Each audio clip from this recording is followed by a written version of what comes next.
1 और 2 आयत।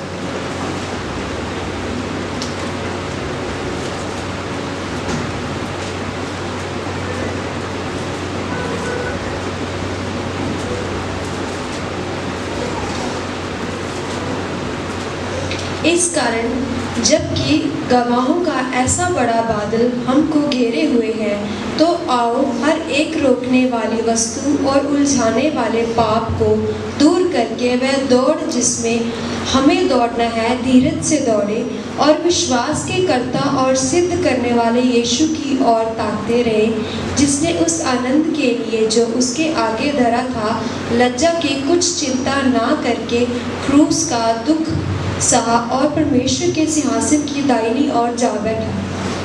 आमीन। प्रभु के वचन के पढ़े और सुने जाने पर परमेश्वर की आशीष हो। प्रभु के सन्मुख जितने आए हैं, हम सबको अवश्य है कि हम लोग जयवंत जीवन जिए।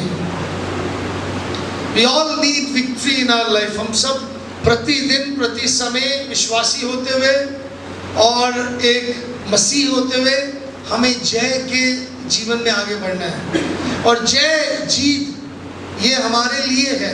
दिस इज फॉर अस, हमारे लिए है। हमें इसमें आगे बढ़ना है। और यहाँ पे जब हम इस आयत को पढ़ते हैं तो वहाँ पे मुख्य बात है, एक दौड़ के बारे में बताया गया है। आज मुझे नहीं मालूम कितने लोग इस संसार में दौड़ रहे हैं, लेकिन कहा जाता है कोई एयरपोर्ट की तरफ दौड़ रहा है फ्लाइट पकड़ने के लिए, कोई बस स्टैंड की तरफ दौड़ रहा है बस पकड़ने के लिए, कोई रेलवे स्टेशन की तरफ दौड़ रहा है रेलगाड़ी पकड़ने के लिए, कोई अपने इंडस्ट्रियल एरिया की तरफ जा रहे हैं नौकरी में जाने के लिए, कोई अपने कारोबार को संभालने के लिए कहीं ना कहीं जा रहे हैं, और कुछ लोग कुंबड़ी में भी दौड़ते हैं कुछ ना कुछ पाने के लिए, मंडी में से सामान लेने के लिए। दौड़ कहीं ना कहीं किसी तरीके से कोई ना कोई लगा रहता है। कुछ लोग बलूंगी जाते हैं, कुछ लोग बलूंगी से इधर आते हैं, दौड़ते सब हैं। कुछ लोग बड़ माजरा जाते हैं वापस भी आते हैं, सब लोग दौड़ रहे हैं। अब कुछ लोग बोलेंगे हम दौड़ तो नहीं, हम स्कूटर में जा रहे हैं, हम लोग गाड़ी में जा रहे हैं। यहाँ पे एक्चुअली आपके यातायात, आपके माध्यम के बारे में नहीं बात किया गया है। यहाँ पे आपके जीवन के रफ्तार के बारे में बात किया गया है। आपके जीवन के उन कार्य के बारे में बात किया गया कि आप अभी कहाँ पर हैं और आपको कैसे जीत हासिल करना है। प्रभु के साथ चलते हुए, walking along with Lord, we need to run the race. प्रभु के साथ चलते हुए कहने का मतलब एक दौड़ है जिसको हमें पूरा करना है। पौलुस प्रेरित इस बात को कई जगह पर और कई बार इस बात का जिक्र किया है दौड़ के विषय में। उन्होंने अपनी जिंदगी में ये बोला है, मैंने अपनी दौड़ पूरी कर ली है। Paul has testified and witnessed that many times about the race, and he has witnessed that I have completed my race, I have finished my race। मैंने अपनी दौड़ पूरी कर ली। प्रभु के दास और दासी, प्रभु के विश्वासी, प्रभु यीशु मसीह को मानने वाले और कोई भी जन आप हैं, मैं आपको बताना चाहता हूँ परमेश्वर ने हम सबको बुलाया ताकि हम इस पृथ्वी पर उसके साथ दौड़ते रहें और उस इनाम को पाएं जो उसने हमारे लिए रखा है। हम सब एक दौड़ में हैं, ये हमारे लिए इंटेंशनली है। मैं आपको बताऊं, कुछ लोग नहीं दौड़ रहे इसलिए आज कुछ लोग निराश है, हताश है, इसलिए आज कुछ लोग रेस में नहीं शामिल हुए, इसलिए वो प्रभु के सन्मुख नहीं है, प्रभु के साथ नहीं है। Many they have not participated in the race because they have not set the goal। उन्होंने अपने जीवन में उस लक्ष्य निशाने को नहीं रखा। निशाने को कौन रखता है? यहाँ पे क्या देखते हैं? दूसरी आयत में लिखा है, विश्वास के कर्ता और सिद्ध करने वाले यीशु को ताकते रहे, जिसने उस आनंद के लिए जो उसके आगे धरा था, लज्जा की कुछ चिंता न कर कर क्रूस का दुख सहा और परमेश्वर के सिंहासन के दाहिने ओर जा बैठा। यहाँ पे किसको देखना है हमें? यीशु को देखना है। हमारा लक्ष्य, मैंने जैसे बताया, मसीह जीवन का उद्देश्य क्या है? परमेश्वर की महिमा करना। मसीह जीवन का लक्ष्य क्या है? मसीह जैसा बनना। What is the purpose of Christian life? To glorify God, and the goal of Christian life is to be like Jesus. मसीह जीवन का लक्ष्य क्या है? यीशु जैसा बनना। हम क्यों दिन बे दिन मसीह जैसे बनते हुए ढलते जाना है? क्योंकि मसीह जैसा आएगा, मसीह को जिस तरह हम देखेंगे हम भी वैसा ही होंगे। इसलिए हमें प्रतिदिन सिद्धता की ओर बढ़ना है, प्रतिदिन हमें उस कार्य को करना है, प्रति समय हर पल वो कार्य करना, वो बात देखना है जो उसमें ढलते जाए। और मेरे प्रियो, मैं एक्चुअली विश्वासियों के साथ मिलते हुए बात को आरंभ करना चाहता था, इसलिए उस विषय पर आता हूँ। लेकिन मैं सबके लिए बोलना चाहता हूँ, कोई भी यहाँ पे बैठे हैं, अगर आप मसीह दौड़ में नहीं है, आप मसीह के साथ नहीं चल रहे, if you are not in the race, मैं आपको बुलाना चाहता हूँ, मैं आपको स्वागत करना चाहता हूँ। मेरे प्रियो, ये दौड़ एक अच्छी दौड़ है, ये दौड़ पूरी करने के लिए है। इस दौड़ में अगर आप दौड़ेंगे तो आपके लिए आपका निशाना, आपका लक्ष्य यीशु है। ये दौड़ में आपको साथ देने के लिए, आपको हिम्मत देने के लिए, आपको जीत दिलाने के लिए यीशु मसीह आपके संग है। वो जीता हुआ है और वो विजेता है, इनाम उसके पास है। इसलिए मेरे प्रियो, उस इनाम को पाने के लिए मुझे और आपको दौड़ना है। प्रिय मसीह भाई बहनों, अब जब हम प्रभु के साथ चल रहे हैं, विश्वासी भाई बहनों,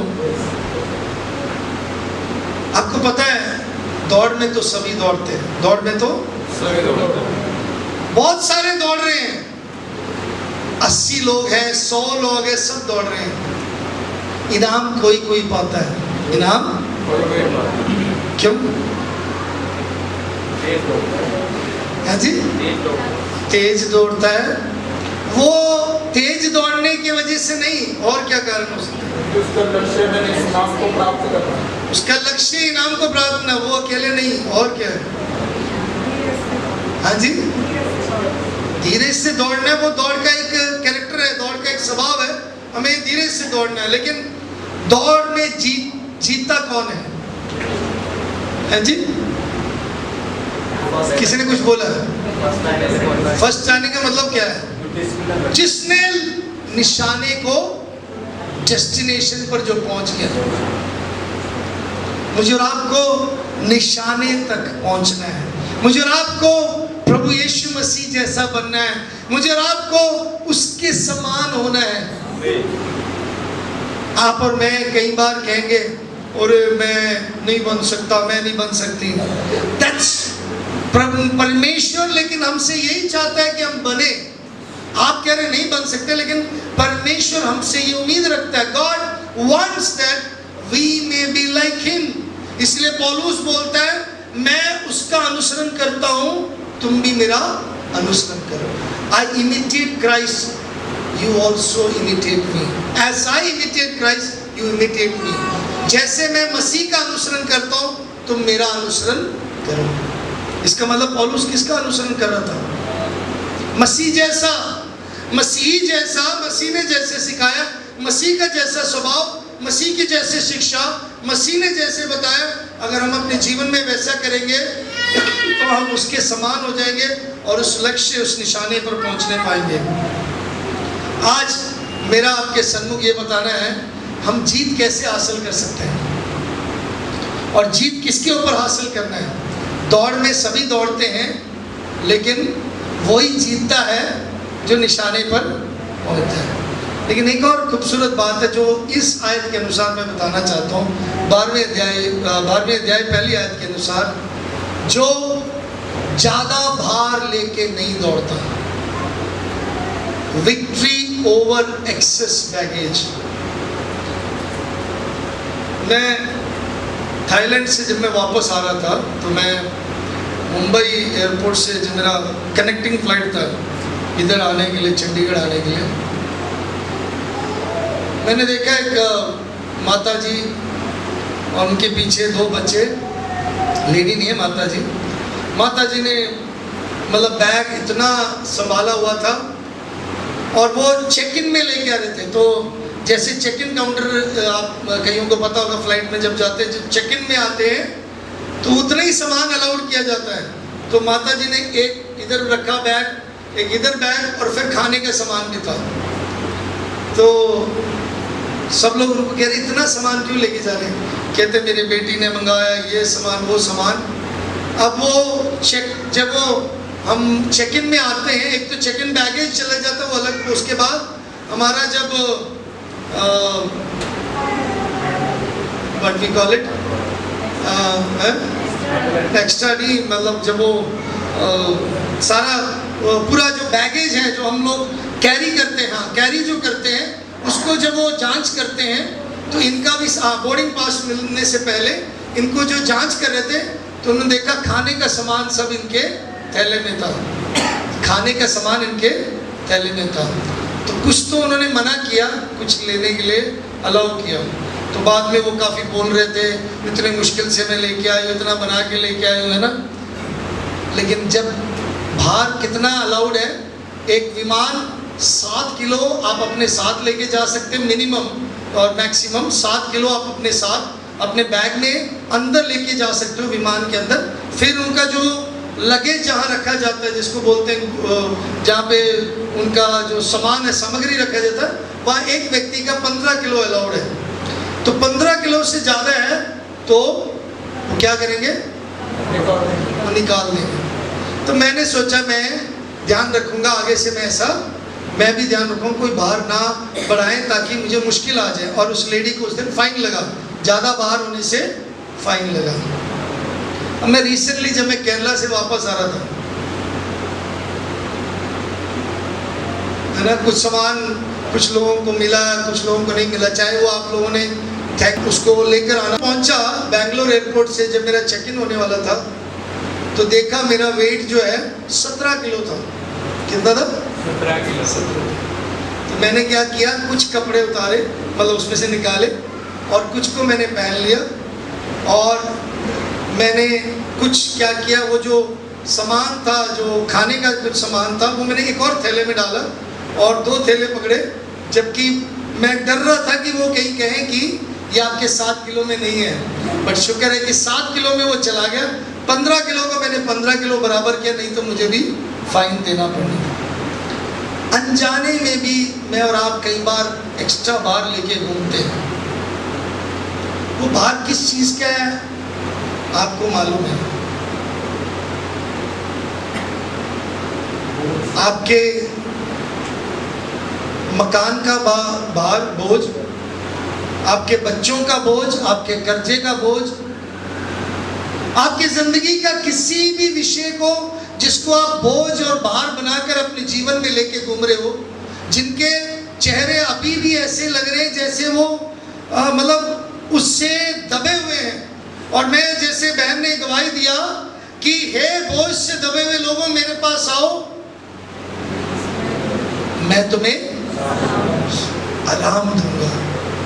जब तक हम उसके पास अपने चिंताओं को, बोझ को, अपने थकावट को, अपने उस हालात को नहीं लेकर आते, हम आराम नहीं पाएंगे।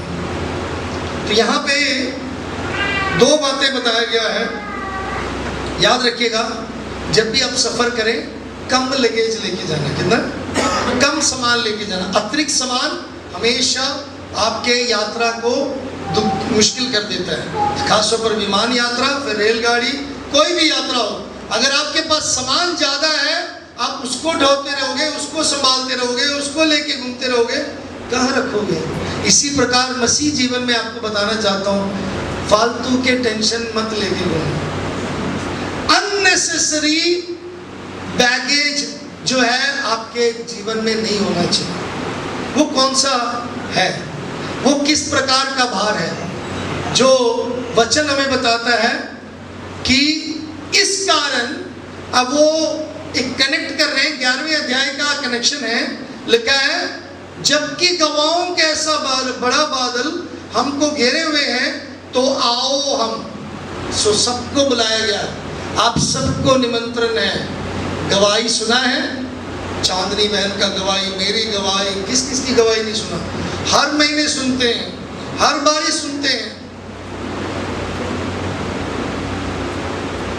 कई बार ऐसी ऐसी गवाही हम सुनते हैं जिससे हमारे रोंगटे खड़े हो जाते हैं, जिससे हम हैरान और चकित हो जाते हैं, जिससे हम बहुत ज़्यादा अपने आप को ऐसा समझते हैं कि वाकई में अरे वाह ये काम हुआ, ऐसा हुआ है।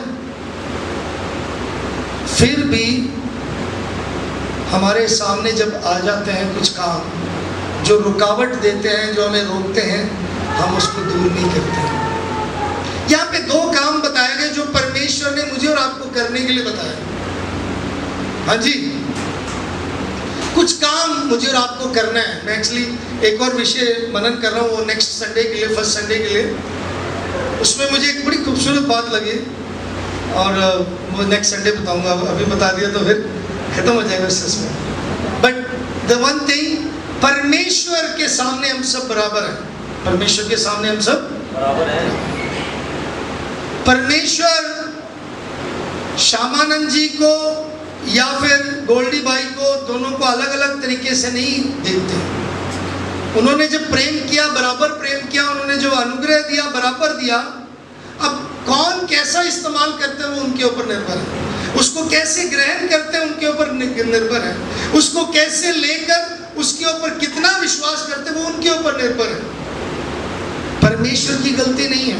इसी प्रकार परमेश्वर ने जो वचन दिया मुझे और आपको, वो मैं और आप कितना उसको लागू करते हैं, उस पर उतरते हैं, उसको पूरा करते हैं, वो हमारे ऊपर निर्भरता है। वचन में क्या लिखा है? तो आओ हर एक रोकने वाली वस्तु, लेट अस ले असाइड एवरी वेट। हर एक रोकने वाली वस्तु। मेरे प्रियो, ये रोकने वाली वस्तु क्या है? हाँ जी, रोकने वाली वस्तु क्या है? परमेश्वर के साथ चलने में आपको रुकावट देने वाले क्या बातें हैं? मैं आपको बताना चाहता हूं, दो तीन बातें आपके सम्मुख रखना चाहता हूं। हमारे पाप हमें रोकते हैं। ऑफ कोर्स वहाँ उलझाने वाले पाप एक अलग बताया गया है, लेकिन हमारे पाप भी हमें रोकता है। अब कैसे पाप है, कौन सा पाप या क्या पाप के विषय में कैसे? रोमियो की पत्री 6 अध्याय 2 आयत में हम क्या पढ़ते हैं? Romans chapter 6 verse 3, what we read it. रोमियो की पत्री 6 अध्याय उसकी 3री आयत में क्या पढ़ते हैं?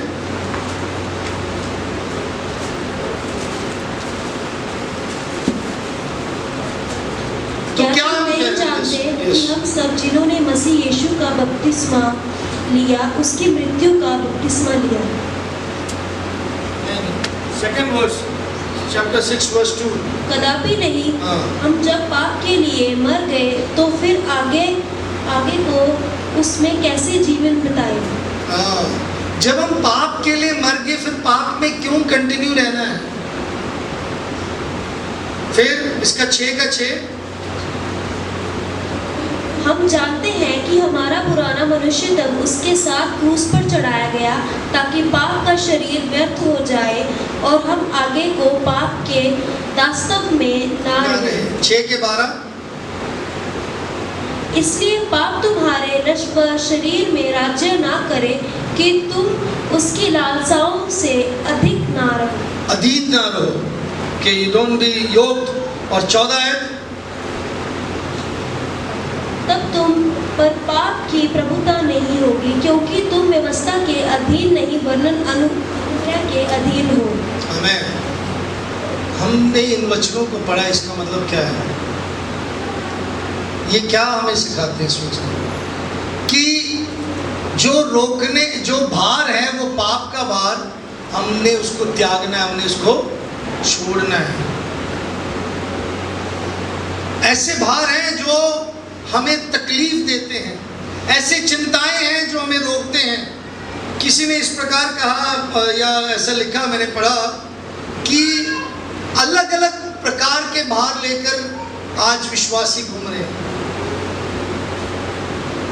कईयों का घमंड का भार है, कईयों का ज्ञान का भार है, और कईयों को भविष्य का भार है, मतलब वो बोझ है, और कईयों को अपने खोए हुए चीजों का बोझ है, और कईयों को ऐसा भी बोझ है कि वाकई में हम कहाँ पर पहुंचेंगे इस बात की भी बोझ है। लेकिन मेरे प्रियो, इसको मैं इसी आयत में दोनों चीजों को लेकर आना चाहता हूं, जबकि दो अलग बातें हैं। भार जो आपको रोकते हैं, उससे क्या करना, हमें दूर करना है। उसको समझना प्लीज है। हमें दूर करना है। किसको दूर करना है? किसको दूर करना है? किसने दूर करना है? हमें। सो सब खड़े हो जाए।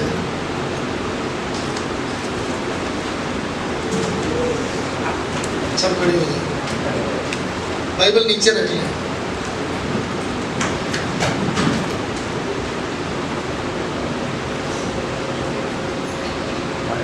कहें प्रभु, अपने आप बोलना है, मेरे कहने में नहीं। प्रभु मेरे अंदर का जो बोझ है, जो भार है, उसे मैं दूर करता हूँ।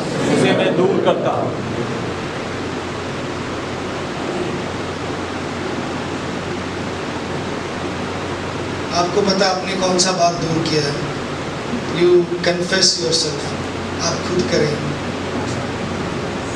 May be certain thing in your life जो अभी भी आपको परेशान कर रहा है। आप कहें प्रभु मेरे इस भार को दूर कर। मैं करता हूँ। प्रभु ने मुझे और आपको अनुग्रह दिया। कृपया बैठ जाइए। प्रभु ने मुझे और आपको अनुग्रह दिया है और शक्ति सामर्थ्य हम दूर करें, लेकिन हम कितना दूर करते हैं यह आपके ऊपर निर्भर है। अभी आपने कन्फेस किया, खड़े होकर बोला, बट आपको ध्यान रखना है, उस भार को दूर करना है, रखना है। अगर आप भार को संभाले रहेंगे, ध्यान रखिएगा। हमारे कुछ लोग हैं जो जिम जाते हैं, कई भाई लोग यहाँ बैठे हैं, तो जब जिम जाते हैं तो देखना वहाँ पे उन्होंने मुझे पढ़ के सुनाया, हमें तो पता ही नहीं, तो कि वहाँ पे लिखा है जो वेट आप उठाते हो वापस उसको री-रैक रखा करो, छोड़ के मत रखा करो, है ना।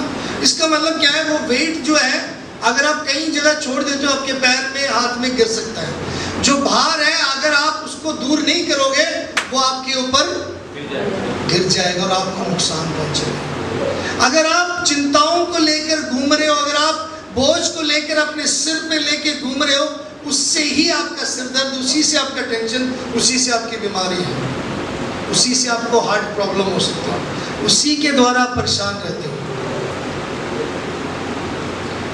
Live a life free, tension free life जियो। मसीहो, टेंशन फ्री लाइफ जीना है, वो लाइफ जो हमें वाकई में प्रभु के साथ चलने में रोकते नहीं है। सो इसमें जब हम आगे बढ़ते हैं तो इब्रानियों 12 उसके पहली आयत में हर एक रोकने वाली वस्तु, सो हमारे पाप, कैसे पाप, हमें ध्यान रखना है कि हमने पाप का अंगीकार किया, पाप को छोड़ दिया, अनुग्रह है तो इसलिए अब पाप हमारे ऊपर प्रभुता नहीं होगा। और फिर ये याद रखना, हमारे सफर में, हमारे यात्रा में टेस्टिंग्स और टेम्पटेशन जरूर होगा। हमारे यात्रा में टेस्टिंग्स और क्या है, टेम्पटेशन जरूर होगा। पहले कुरिन्थियों 10 अध्याय 13 में क्या लिखा हुआ है? 1 Corinthians chapter 10 verse 13 says, ऐसा कोई परीक्षा नहीं जो सहन से बाहर हो, क्योंकि हर एक परीक्षा में निकास भी इंतजाम है। याद रखिएगा, प्रभु परमेश्वर ने मुझे और आपके लिए इतना सुंदर, इतने खूबसूरत तरीके से हर एक बात का इंतजाम किया है। झगड़ा होता है, झगड़ा ना भी किया जा सकता है, किसी को आप हर्ट कर सकते हो, नहीं भी कर सकते हो। आपसे हर्ट हो गया, आप उनसे माफी मांग सकते हो। किसी को ना माफ करने वाली बात नहीं। कि पिछले दिनों में काफी प्यारे ब्रदर हैं, वो वर्शिप भी पंजाबी वर्शिप में उसका बड़ा नाम है, पीटर हंस उसका नाम है, बड़े गीत गाए उसने। तो रात को घर पे हमारे रुका, सुबह हम लोग उसका यूके का एम्बेसी का एलएनटे मॉल में इंटरव्यू था। तो वापसी पे मैं और वो निकले तो मुझे कह रहे पास्टर जी मुझे ना किसी से मिलना है। एक पास्टर जी हैं, मुझे लगता है वो मेरे से नाराज़ है, मुझे जाके उनसे मिलना है। फिर मैं उनको वहाँ ले गया, मैं भी उनको जानता हूँ, उनसे मिले, बात किया, माफ़ी मांगा या एक दूसरे को बताया। उन्होंने ये बोला है, जब वो एक दूसरे से मिले, जो दूसरे पास्टर ने बोला कि एक बात मुझे अच्छा लगा पीटर, कि इसका मतलब प्रभु तुम्हारे बीच में से होकर कार्य कर रहा है, प्रभु तुम्हारे अंदर है, इसीलिए तुम आज मेरे पास माफ़ी मांगने आए या फिर मेरे साथ अपने रिश्ते को बरकरार रखने के लिए। सो याद रखिएगा, कई बार हम जब झुकते हैं, कई बार हम जब अपने जीवन में उन बातों को एहसास करते हैं जो गलतियां हुई है, तो परमेश्वर के आशीषों को हम और अनुभव करते हैं और वो प्रभु की उपस्थिति को दिखाता है। सो कई बार हम अनकन्फेस सिन का बोझ लेकर घूम रहे हैं। अनकन्फेस मतलब जो अंगीकार नहीं किए हुए पाप का बोझ लेकर घूमते हैं। इसकी सजा, इसका नुकसान, इसकी दिक्कत, इसके कॉन्सिक्वेंस, इसका परिणाम क्या होगा, कैसे होगा, ऐसे बोझ को लेकर मैं और आप घूमते हैं। तो मेरे प्रियो, परमेश्वर हमें सिखाता है, हमें इसको दूर करना है। किसको दूर करना है? पाप के बोझ को दूर करना है। मेरे प्रियो, याद रखिएगा, आज बहुत सारे मसीह लोग इसलिए हारे जाते हैं क्योंकि बहुत से ना अंगीकार किए हुए पाप को इकट्ठा करते रहते हैं। गलती हुआ उसको मान लो। मैं हमेशा कईयों को बताता हूँ, जैसे आपकी गलती हुई उतने में मान जाओ, आपको ज़्यादा देर नहीं रुकना उसके लिए, वहीं पे ख़त्म करो उसको, क्लियर इट, ख़त्म करो। आप 2 दिन रखोगे, 4 दिन रखोगे, कोई फ़ायदा नहीं है। आपका मुंह ही बड़ा हो जाएगा, आपका दिल ही भर जाएगा, कोई फ़ायदा नहीं। प्रभु परमेश्वर आपके सच्चे और साफ दिल को देखता है, जो मेरे पास आता है और जो अपने पाप के उस बोझ को दूर करता है।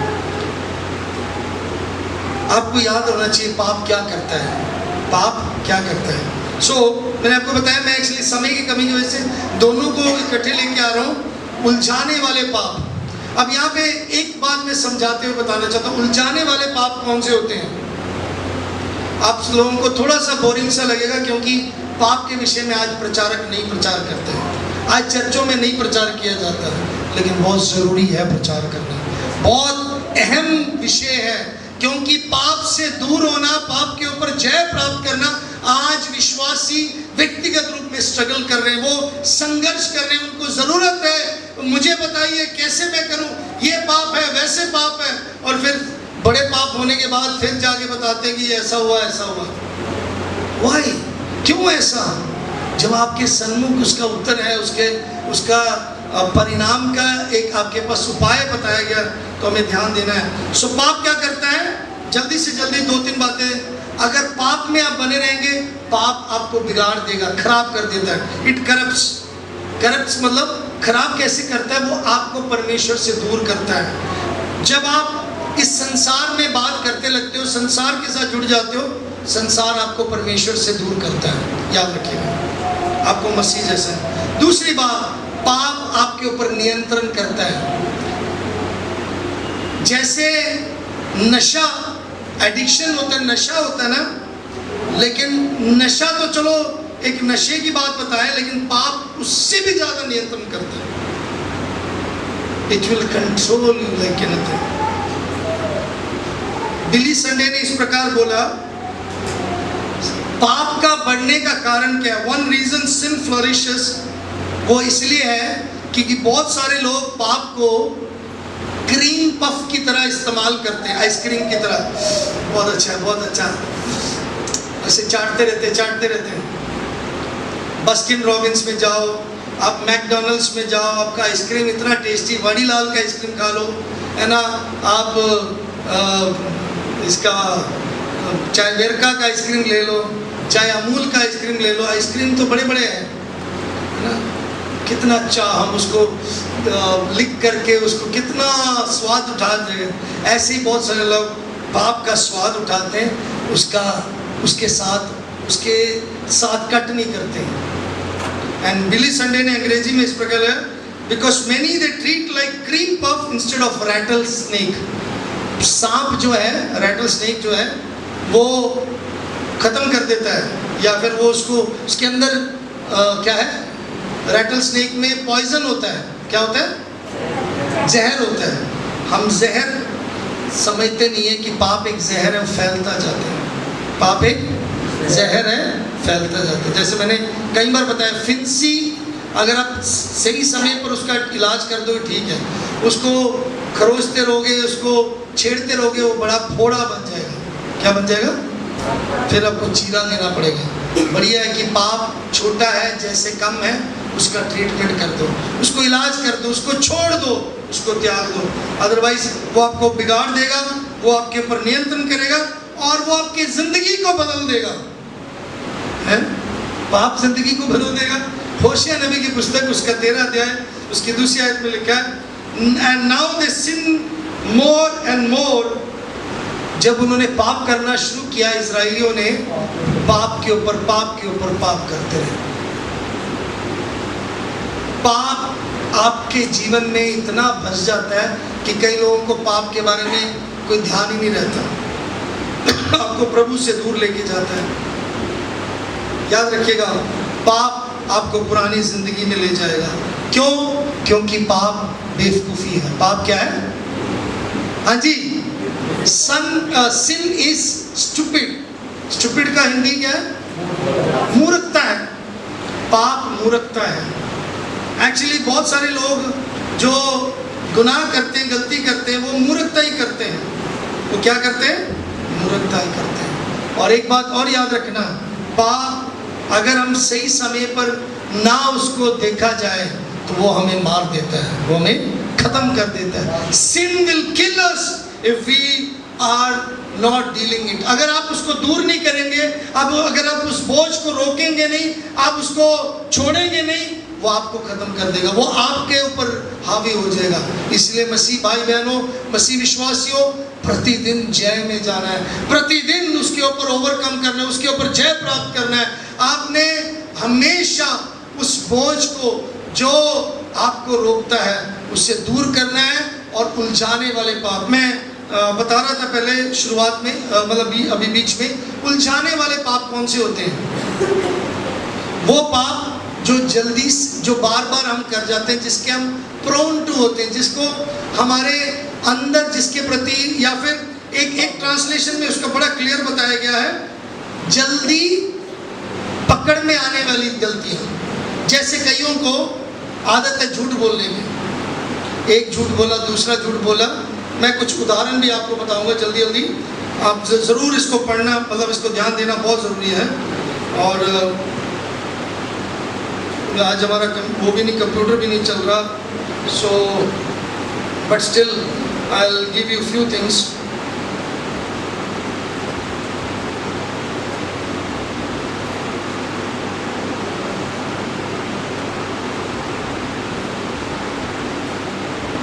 उलझाने वाले पाप वही होते हैं जो बार बार हम जिसके प्रति झुक जाते हैं।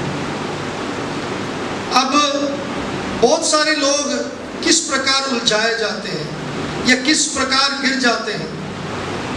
हाँ जी, जैसे बहुत सारे समय पर हमारे जीवन में हम शारीरिक अभिलाषाओं में गिर जाते हैं।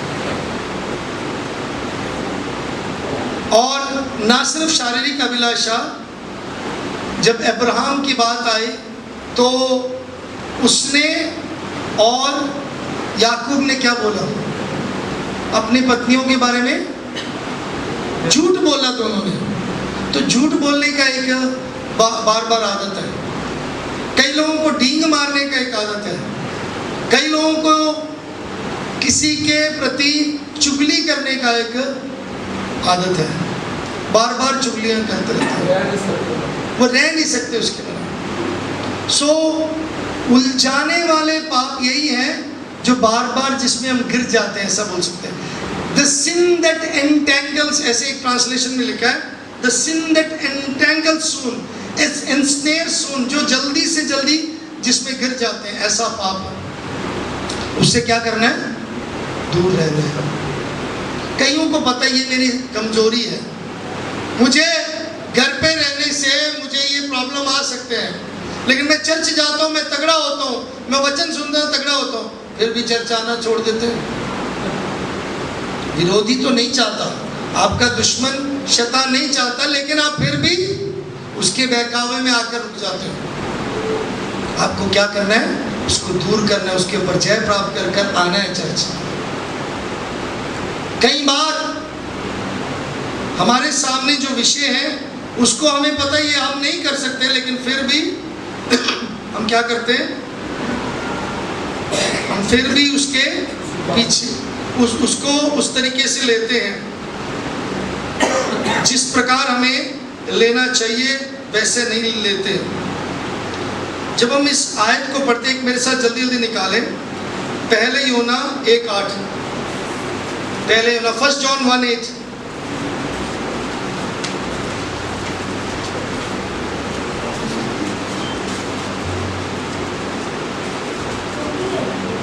क्योंकि यदि ये बातें तुम में वर्तमान रहे और बढ़ती जाए, यदि हम कहें 1:8, यदि हम कहें कि हमने कुछ भी पाप नहीं, तो अपने आप को धोखा देते हैं और हमने सत्य नहीं। एक्चुअली बहुत सारे लोग सोचते हैं कि हम बहुत ज़्यादा पवित्र हैं, हमारे अंदर कोई गलती नहीं, हम तो बिल्कुल पाक है, हम लोग साफ है, शुद्ध है। गुड, अच्छी बात है, आप पाक है, शुद्ध है, साफ है, लेकिन वचन बताता है यदि हम कहते हैं कि शारीरिक रूप में मेरे अंदर कोई कमजोरी नहीं, मेरे अंदर कोई कमी नहीं, हम अपने आप को धोखा दे रहे हैं। सो दैट मीन्स मुझे और आपको प्रतिदिन ये प्रयत्न, ये कोशिश और इसी जीत में लगना है कि मुझे सिद्धता की ओर जाना है। आमीन। समझ रहे हो जो मैं कहना चाहता हूँ? बाइबल में जो उलझाने वाले पाप के बारे में अब्राहम और इसहाक अकेले नहीं सामना किया, बल्कि वो मैंने बताया उन्होंने क्या किया, उन्होंने झूठ बोला। लेकिन अगर आप न्यायों की पुस्तक में देखोगे, जो अभिलाषा उसके सामने आया, और न्यायों की पुस्तक 14 अध्याय और उसके 1 से लेकर 3 आयतों में देख सकते हैं कि वह अपने शारीरिक अभिलाषाओं को पूरा करते करते कितनी बार वो गिरा, और इवन उसका जो ताकत है, शिमशोन ने अपने ताकत को भी खो दिया। उसको पता था, वो बार बार उस पाप में गिरता जा रहा था। कईयों के जीवन में उनको मालूम है ये मेरे लिए नुकसान है, फिर भी वो करते रहते हैं। मेरे प्रियो, ना सिर्फ ये बात, बल्कि दाऊद और सुलेमान की जिंदगी में भी ऐसी था। कई लोगों को अविश्वास का भी जो है उलझाने वाले पाप है। आप और मैं, कितने लोग अपने जीवन में निडरता से जी रहे हैं पता है? आप अपने आप से पूछिए आप कितने निडर हैं। तो आज मैं आपको बताना चाहता हूं, जो उलझाने वाले पाप में आपका डर भी इंक्लूड है। 2 तिमुथियुस 1:7 में लिखा है, परमेश्वर ने हमें डर की आत्मा नहीं दिया, बल्कि हमें धैर्य की आत्मा दी है। लेकिन मैं और आप बहुत सारे समय पर, ज़्यादातर समय पर, हम जैसे संसार में कुछ सुनते हैं या अपने जीवन के सामने कुछ घटना होते हैं, हम भयभीत हो जाते हैं, उस डर में हम जीते हैं। अस्थिरता और अविश्वास का कारण है क्योंकि हमारा डर। मेरे प्रियो, कई लोग मृत्यु का डर है, कईयों को क्या, ज़्यादातर सबको मृत्यु का डर है। प्रभु यीशु मसीह ने कहा, यूहन्ना 5 उसकी 24 में बताया, मैं तुमसे सच सच कहता हूं, जो कोई मेरे शब्द को सुनकर और मेरे भेजने वाले पर विश्वास करता है, उसके पास अनंत जीवन है, और वह दोष रहित रहेगा, बल्कि वो मृत्यु से जीवन में प्रवेश करेगा। He will be passed from death unto life। जब प्रभु यीशु ने इतना वायदा कर दिया कि अब हम नहीं मरेंगे, हम जीवित रहेंगे, फिर हम क्यों डरते हैं मौत की वजह से? कई लोग मरने से इतना डरते हैं और ना मरने के लिए हर तरीके से तरकीब करते हैं, कोशिश करते हैं। और बहुत सारे जीवन में ऐसा प्रॉब्लम होता है। एक और चीज़ मैंने दिखाना था, एक अमेरिका में एक बात हुई इस तरीके से, सारा विंस्टर करके कैलिफोर्निया के रहने वाले हैं। तो सारा विंस्टर नहीं मरना चाहती थी, तो उसने क्या किया, तो क्योंकि तब से उसके मन में डर बैठा, जबकि उसका पति को बुखार से या कोई वायरस से उसका पति की डेथ हुई, तो बहुत अमीर औरत थी। तो उसने क्या किया, जो आत्माएं निकालते उनसे पूछा मुझे क्या करना चाहिए। तो सारा विंस्टर को इस स्पिरिट करने वाले या फिर काला जादू या जादू टोने वाले ने बोला कि तुम क्या करो, घर बनाते रहो, जब तक घर बनता रहेगा तुम मरोगे नहीं, जब तक घर बनता रहेगा तुम मरोगे नहीं। और आप 1918 की बात है, जब उसका पति की डेथ हुई, तब से लेकर सारा विंस्टर ने घर बनाया, 17 कमरे वाला एक बंगला बनाया, शुरू किया। और 85 साल की उम्र में जब उसकी मृत्यु हुई, $5 मिलियन इस्तेमाल किया। और उसके बंगले में 150 कमरे थे, 13 बाथरूम, 2000 दरवाजे थे, 27 आग बुझाने वाले होते, 10,000 खिड़कियां बना लिया था। लेकिन मिसेस विंस्टर की 50वीं उम्र में उनकी मृत्यु हो गई। आज वो मकान एक टूरिस्ट, एक बंगला बन गया, टूरिज्म के लिए अच्छा है। और उसके बाद भी क्या है, दुनिया नहीं खत्म हुई, उसके बाद भी दुनिया खत्म नहीं हुई। ये जो झूठी बातें हैं, जो झूठा फिनोमेना है, लंबे देर तक जिंदा रहने के लिए ऐसा करना, मैं आपको बताना चाहता हूँ, ये मनुष्य हमें बेवकूफ़ बनाते हैं, ये संसार हमें बेवकूफ़ बनाते हैं। इसलिए ज़रूरत है कि हम डरे ना। ओके, सो उलझाने वाले पाप में क्या है, जो हमें रोकते हैं, उसमें पाप तो है ही है, उसके साथ साथ पाप क्या करता है, उसका नुकसान हमने देखा। दूसरी बात, डर भी ध्यान रखना, हमें डर में नहीं जीना। We should not live in fear, क्योंकि बहुत सारे लोग डरते हैं किसके वजह में, मरने से डरते हैं और परेशानी से डरते हैं। कई लोग क्या प्रार्थना करते, प्रभु आज मुझे कोई परेशानी ना आने दे। किसी ने इस प्रकार बोला है, परेशानी को परेशान ना करो कि वो आपको परेशान कर दे। Never trouble till trouble troubles you. लेकिन हम बहुत सारे लोगों के पास इतनी परेशानी तो खुद होती है कि परेशानी आने की ज़रूरत नहीं है ना। मुझे कोई बोले कि आज इस हफ्ते आपको ये करना है, तो मैं बोलूँगा भैया मैं ऑलरेडी बिजी हूँ, मैं इतना व्यस्त हूँ, आप मुझे और काम मत दीजिए। वैसे ही हम लोगों की ज़िंदगी में अब पहले ही हम परेशान हैं, और परेशानी के बारे में मत डरो। कोई बात नहीं, ज़िंदगी में अगर कुछ बातें हो जाए, घटनाएं हो जाए, उसका सामना करो, ठीक है।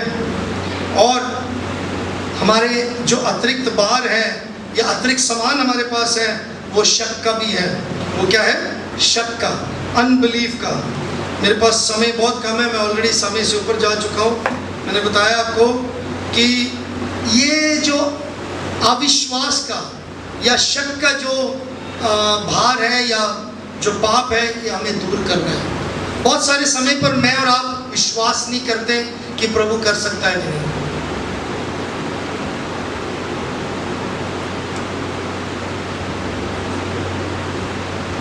जिस घर में हम अभी रह रहे हैं, उस घर के किराए के बारे में मैंने कभी भी विश्वास नहीं किया था कि मैं दे सकूंगा, या मैंने उसकी कैलकुलेशन करके बैठ के किया इतना पैसा आ रहा है, इतना ये किराए पे जाएगा, ऐसा नहीं। जैसे परमेश्वर ने रास्ता खोला और जैसे प्रभु ने दिखाया, कदम उठाया, प्रभु ने इंतजाम किया। What I'm saying, trying to say, मैं यहाँ पे क्या कहना आपको चाह रहा हूँ कि आप शक ना करें, आप संदेह ना करें। बहुत सारे लोग प्रभु के वायदों के ऊपर शक करते, संदेह करते हैं। क्या है? प्रभु इंतजाम करेगा कि नहीं, प्रभु मुझे खुशी देगा कि नहीं, प्रभु इस पाप से मुझे निकालेगा कि नहीं, प्रभु मुझे तसल्ली देगा कि नहीं, मुझे शांति मिलेगा कि नहीं। मेरे प्रियो, रोना बंद कर दो, हमेशा कहना बंद कर दो ये होगा कि नहीं, बल्कि ये कहें कि प्रभु कर सकता है। आमीन। Stand on the promises. Don't shout for your doubt and your unsuccessful things, stop doubting, बल्कि वायदों पर खड़े रहो। एक और मुख्य बात है जो बहुत ज़रूरी है, हमारे अंदर जो भार है वो किस चीज़ का भार हम लेके जाते हैं? पाप का भार तो मैंने बताया, लेकिन पाप के एक्सप्लेनेशन बता रहा हूँ कौन से पाप है। एक डर, दूसरा संदेह, फिर तीसरा एक और बात है, याकूब 5:9 पढ़े। ये बहुत सिंपल पाप है, बहुत साधारण है, लेकिन यहाँ बैठे कईयों के पास ये है। याकूब 5:9 आए थे।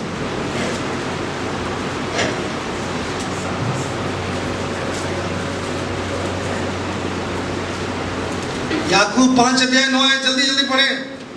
हे भाइयों, एक दूसरे पर दोष ना लगाओ। एक दूसरे पर दोष ना लगाओ। वहां पे दोष की जगह पर एक दूसरे पे इल्जाम ना लगाओ। और अंग्रेजी में अगर देखा है उसका पढ़ना है तो उसमें लिख सकते हैं grudge not one against another Brethren. Grudge का मतलब, हाँ जी, ग्रज का मतलब क्या है?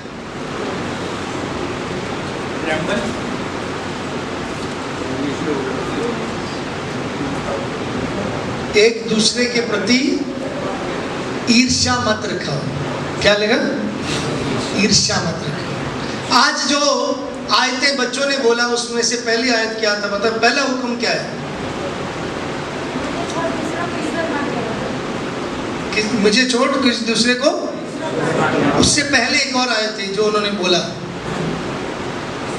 तेरा परमेश्वर जलन करने वाला परमेश्वर, इसीलिए मुझे छोड़ कोई दूसरा परमेश्वर। परमेश्वर जलन करता है, वो ईर्ष्या नहीं है। जलन मतलब वो नहीं सह सकता कि उसकी जगह पर कोई और उसकी जगह कोई और ले ले या उसकी जगह पर कोई करे। यहाँ पे जो जलन और ईर्ष्या जो है हम आपसी रूप में कैसे करते हैं? आज प्रॉब्लम क्या है? आज रोकने वाली वस्तु, उलझाने वाले पाप कौन से हैं? एक दूसरे के प्रति ईर्ष्या। उसने मेरे से अच्छा बोला, उसने मेरे से अच्छा काम किया, उसके पास मेरे से अच्छा सब कुछ है। ईर्ष्या नहीं करना। ईर्ष्या मैं ईर्ष्या नहीं करूंगी, मैं ईर्ष्या नहीं करूंगा। बोलो, बड़ा मुश्किल है बोलना, है ना, क्योंकि आप ईर्ष्या में रहते हैं इसलिए बोल नहीं रहे। जो ईर्ष्या नहीं करेगा वो बोले मैं ईर्ष्या नहीं रखूंगा, मैं ईर्ष्या नहीं रखूंगा। मैंने नहीं देखा, प्रभु ने आपकी आवाज सुनी, प्रभु ने देखा। पहला पत्रस 4:9 में लिखा है एक दूसरे के प्रति। पहला पत्रस 4:9 में लिखा है एक दूसरे के प्रति क्या करें? क्या लिखा है?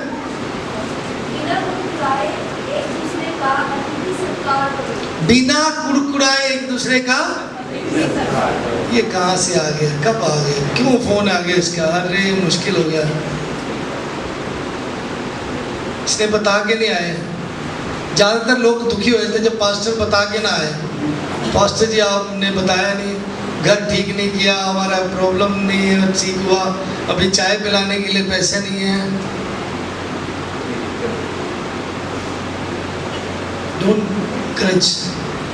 मतलब कहने का मतलब जो भी आप कर रहे हो बिना कुड़कुड़ाए करें, दिल से करें, अच्छे दिल से करें, क्योंकि परमेश्वर के लोगों को नम्र, एक दूसरे को क्षमा करने वाले होने चाहिए, क्योंकि प्रभु ने ऐसे ही किया हमारे। ओके, सो अगर हम जलन कर कर ईर्ष्या रखते हैं तो वो हमारी दौड़ में हमारे लिए रुकावट है। वो मसीह विश्वास में आगे बढ़ने के लिए ईर्ष्या हमें एक दूसरे को रोकते हैं। मुझे नहीं पता कितने लोग मेरे पर ईर्ष्या करते हैं, कृपया ना करें, माफ़ी कर दें। अगर मैंने आपको किसी को जलाया, सड़ाया, साड़ा तो प्लीज़ मुझे क्षमा करें। लेकिन मैं आपके लिए ईर्ष्या नहीं करता। मैं चाहता हूँ आप में से सब एक दूसरे से बढ़े, एक दूसरे बेहतर निकले। लेकिन आपको सिखाने के लिए, आपको समझाने के लिए, आपको सही राह पे डालने के लिए मैं कई बातें समझाता हूँ, बता। सेकंड लास्ट बात है, हमारे जीवन में क्या है? सेंसिटिविटी नहीं होना चाहिए। क्या है? सेंसिटिविटी। आपको कभी दांतों का तकलीफ हुआ है? कितने लोगों को दांत का तकलीफ हुआ? वाह, ऑलमोस्ट सबको हुआ है। आपको ठंडा गर्म लगता है? पहले लगता था। जब दांतों का तकलीफ हुआ, आप जब डॉक्टर के पास गए, डॉक्टर ने पूछा ठंडा गर्म लग रहा है ना, तो वो क्या है? सेंसिटिविटी होता है। ठंडा गर्म, जब चाय पियो तब दांत खराब लग रहा है तो तब दर्द ऐसे उठ रहा है, जब ठंडा पानी पियो तब ऐसा लग रहा है। क्यों? वो उसको बोलते हैं सेंसिटिविटी। मतलब मुझे ठंडा गर्म लग रहा है। ठंडा गर्म लगने का मतलब क्या है? मेरी फीलिंग अजीब सा है, मेरी फीलिंग ये भी एक रोकने वाली वस्तु है, ये भी एक रोकने वाली, सच में आपका। क्योंकि आज बहुत सारे मसीहों में जोश है, लेकिन ठंडा गर्म के वजह से, वो मेरे अगले प्रचार के लिए जुड़ता जा रहा है, लेकिन उसके वजह से आपको ध्यान रखना है, ठीक है? sensitive Christians are Christians who are really not dead to their self.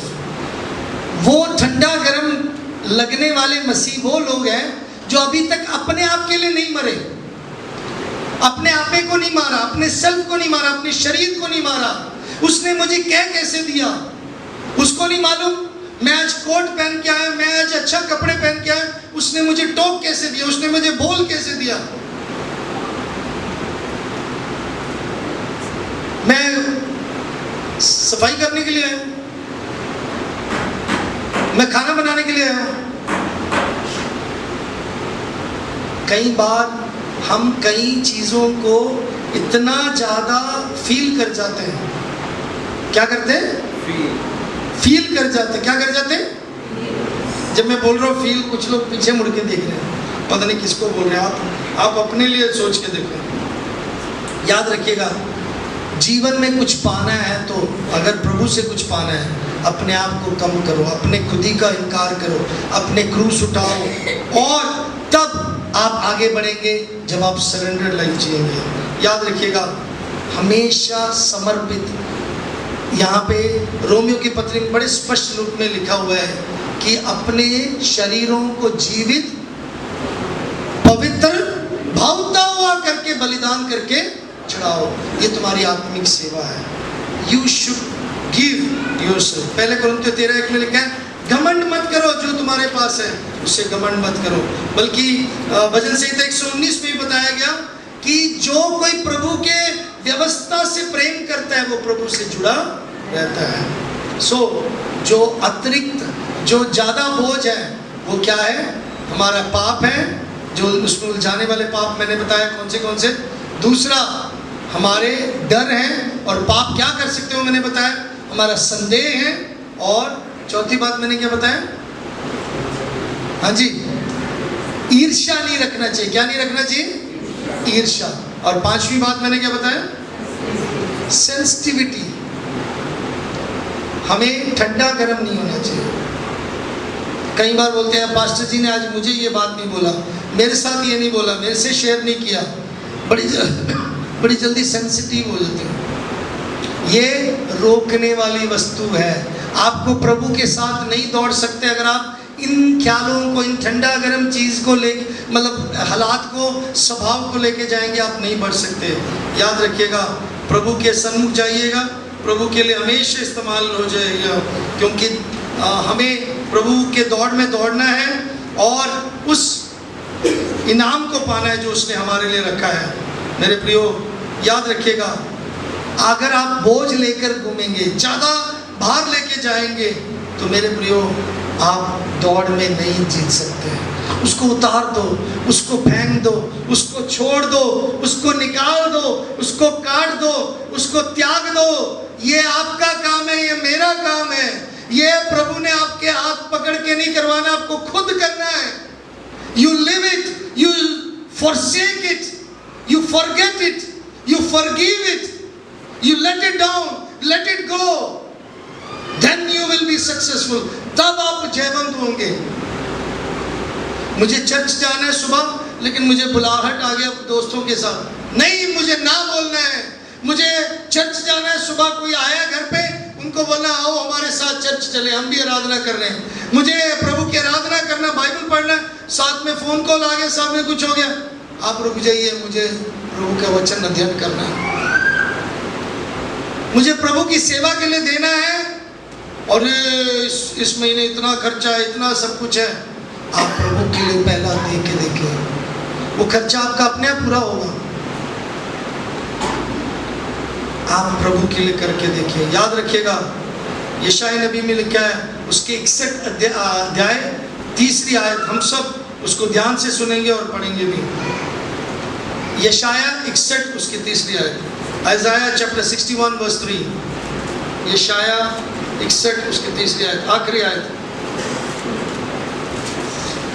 और सिय्योन के विलाप करने वाले के सिर पर की राख दूर करके सुंदर पगड़ी बांध दूं, कि उनका विलाप दूर करके हर्ष का तेल लगाओ, और उनकी उदासी हटाकर यश का ओढ़ना ओढ़ाऊं, जिससे वह धर्म के 5 वर्ष और यहोवा के लगाए हुए कहलाए, और जिससे उसकी महिमा प्रकट हो। आमीन। हमारे जीवन में प्रभु की महिमा कैसे प्रकट होगा? जब हम स्पिरिट ऑफ हैवीनेस, उस भार की आत्मा को निकालेंगे, और वो परमेश्वर करेगा जब हम छोड़ने के लिए तैयार होंगे, जब हम त्यागने के लिए तैयार होंगे, जब हम उलझाने वाले पाप, रोकने वाली वस्तु को छोड़ देते, दूर कर देते, मैंने नहीं करना, मुझे नहीं चाहिए, ऐसा जब हम निर्णय लेते हैं, प्रभु आपको आगे उठाएगा, प्रभु आपको आशीषित करेगा।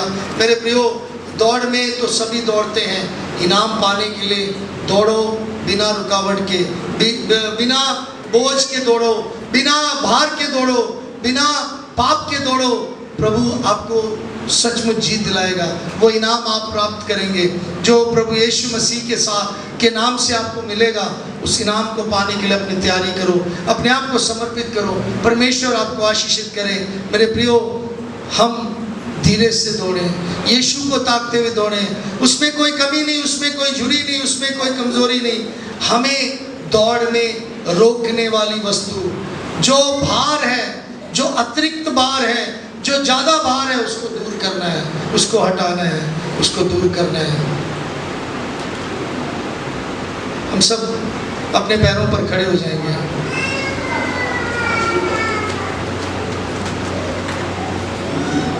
प्रभु परमेश्वर, हम आपके सन्मुख आते हैं,